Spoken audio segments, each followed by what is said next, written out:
You and I are going to have a conversation. No fancy slides, just real talk. For some reason, whenever someone begins their journey to reshape their body, the first thing they want to know is when they can start eating pizza and ice cream again. And if it's not pizza and ice cream, it's some other junk food or alcohol. If this is your first or even second concern, then dropping fat and keeping it off is going to be a challenge. Your only concern should be what you need to do to put yourself in a position where A, you're not obsessing over junk food, and B, if you do have junk food, it doesn't negatively impact you. That is what this entire program you signed up for is tailored to do. So first, I want to start by dismissing the idea of a cheat day. This is one of the most damaging concepts ever introduced to the diet world. And that's because it communicates a message that if you eat well all week, you can eat whatever you want on one day a week without guilt or doing any damage. The only problem is it does do damage. And for a lot of people, it completely undoes all of the progress they made during the week, resulting in them having to start over on Monday. Basically, it keeps people on the weight loss hamster wheel with no hope of getting off. Now, I'm here to offer you some hope, but more importantly, I'm here to offer you a strategy. Believe it or not, I'm no different from you. In fact, most people you see as being fit are more like you than you can imagine. Sure, you have the rare unicorn who won't put one bad thing in their body, but they're like 0.009% of the population. The only difference between fit people who eat junk each week and those who struggle with it daily is mindset and strategy. For now, I'm going to stick mostly with strategy since it ties right into our refeed conversation. Now, when it comes to refeeds, there are two ways we can approach it: clean and dirty. Both can be equally effective, but one of them, I'll let you guess which one, should not be used until the time is right. So let's break down what each looks like and how they fit into your plan. So let's start with the clean refeed. And this is what I described in the previous video. And a clean refeed, it's pretty simple.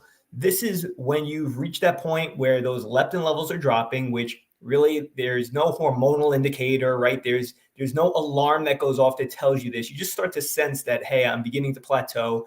So now might be the time to add in a refeed. Or if you are working directly with one of our personal results coaches, they're going to tell you, hey, now is probably the time for you to implement a refeed. So with that said, at that time, we are going to just take our list of really good carbohydrates, primarily those that fall into the starch category, but fruits can be used as well.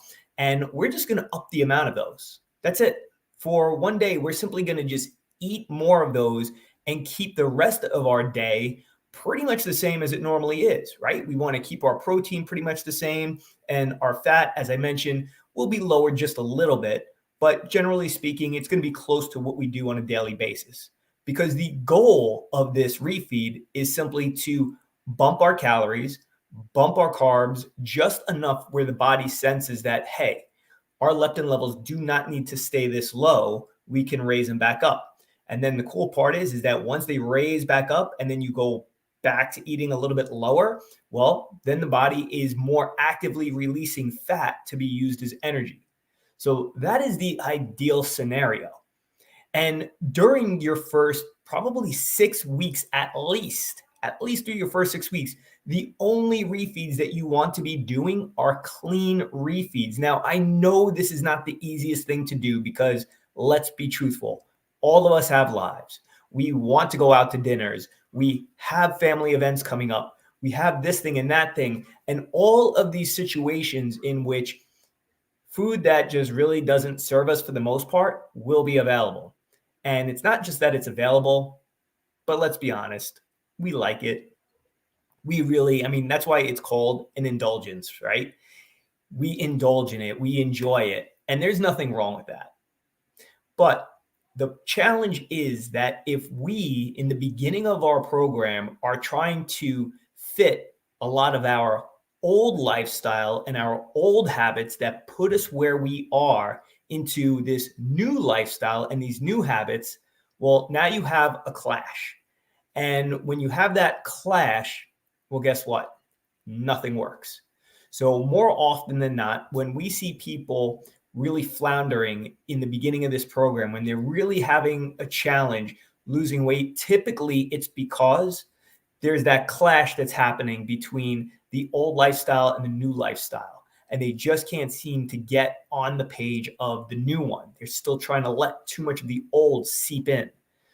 But I can promise you that if you allow for 6 weeks, 6 consecutive weeks, where you just stick to the plan, and even on those weekends where typically you'd be going out to eat, if you can instead stick to the plan, I mean, you're going to see some absolutely amazing results. And it's not just the physical results, it's also what happens with you psychologically. Because mentally, a lot of those desires to have those indulgences just simply start to disappear. Now, even though they start to disappear or they're less aggressive, let's say, right? You're not having this constant gnawing at you to consume that piece of chocolate. It doesn't mean that it disappears completely. It doesn't mean it's totally gone or that you can never have those things ever again. And that's where the dirty refeed comes in. And I'm sure that this is what so many of you have been waiting to hear. Come on, Mike, lay it on me. When can I have my pizza? When can I eat the ice cream? And listen, I understand. I mean, Friday nights come around, it's family night. Kids want to order pizza. Of course, I want to eat pizza with them. Sunday morning, it's after church, and the kids want to go to the bagel store. Of course, I want to eat a bagel. So, as I said before, myself, anybody throughout Pure Physique, any fit person that you meet on the street, they're no different than you. But often what is different is the strategy. And one of the strategies that those who are successful in managing both their indulgences with their fitness is when to have those things. And so that's why I like to talk about refeeds in these two ways. You have your clean version and your dirty version. And I'm just calling it a dirty version because we know that it's going to tie into some junk food. We know that even if it's not necessarily junk food, it's going to probably be really rich food, meaning you're going out to eat, you're going to that steakhouse, and hey, you just want to let go and enjoy whatever is on the menu. But there's a way to do it. And the concept is still the same. You need to push your body to the point at which it's necessary. Now, I made mention in the previous video that the longer you're in this process, the longer you are sticking to your plan, the better you get at implementing that plan. And the more you notice yourself losing body fat consistently, then the more frequently you can do these refeeds, even a dirty one. So for some people, it might be once every 14 days at first. Then it might lower itself to once a week, which may in fact align with how your week typically plays out. I mean, is there one day a week where you and your significant other go out to eat and just want to enjoy whatever on the menu? Is there one day a week where maybe it is taking the kids for ice cream because it's summertime and you got your favorite spot picked out and you want to get that favorite dessert of yours? Then this can work for you. But it does mean that, yes, you have to be sticking to the plan all the other days. And it also means you're not dedicating an entire day to enjoying that indulgent food. You're making it a meal. So you're not having a cheat day. I even hesitate to call it a cheat meal because, again, you're not cheating, you're choosing. And that's okay. You can choose the thing that's not always 100% healthy, but yet you can still make it work for you. So enough talk about it.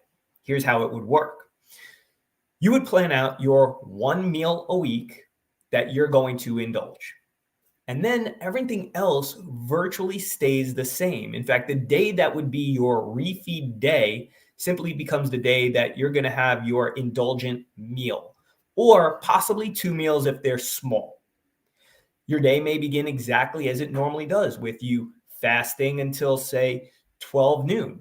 But knowing that you might be going to the restaurant that night and you already have a good idea of what you want. You want that big pasta dish that also has all those wonderful pieces of seafood mixed in, right? You already have that in mind, that that's what you're going to be ordering for dinner. So you know it's going to be both a high fat and a high carb meal. And chances are there's going to be enough calories in it to probably be the amount that you would normally consume over the course of a day. But that's cool because this is your refeed day and your calories should be above maintenance levels. They should certainly be above the levels that you've been at in order to drop body fat. So 12 noon hits, your fast is over. What do? Well, maybe you just have a slightly smaller fast breaking meal than what you would normally have. So if normally you'd be sitting down and having a really large lunch, well, maybe you're having one that's half the size. Or maybe you're just doing a protein shake, right? But something small. Then the next meal might come around and you'll do the same thing until you reach dinner. And when you reach dinner, you are not putting any handcuffs on yourself. You are just ordering as you please. And then the next day, you go right back to what you would normally be doing. That's it. That is the dirty refeed. And the reason why it works is because typically in that one meal, you can consume, again, the calories plus what you would normally have in a day.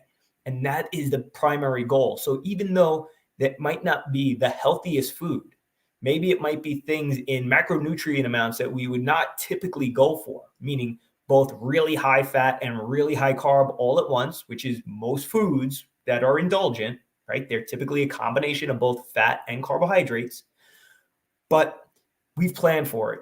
We've prepared our body for it. And ideally, if we did train that day, then great. It makes it that much easier. If we trained at least the day before, that's also really, really advantageous because we've primed our muscles for this moment. And in fact, the day before, maybe we even consider going a little bit lower on our food than we might on our refeed day, or knowing that there's a refeed day coming tomorrow. So there's ways to prep your body for it. So when I say that many of us who fall into that fit category and have been able to maintain it for a long time are no different than you, we're not. Mentally, I enjoy my ice cream. I love going out to eat with my wife, but I'll typically know in advance that those things are coming. You need or / must plan for it. You need to plan for it. And if you do, then it becomes something that you look forward to. It becomes something that you're not doing on a whim. And because you're not doing it on a whim, because you've planned for this moment, your body not only doesn't have a negative impact from it, it actually can have a positive one, believe it or not. In fact, I have used these refeeds to stimulate fat loss in both myself and clients. And you can too. But you must arrive at that point in which it's going to work for you. Do not try to jump to that point now if now is not the time. Wait for it. And if you need to, you come back and you revisit this video when that time comes around.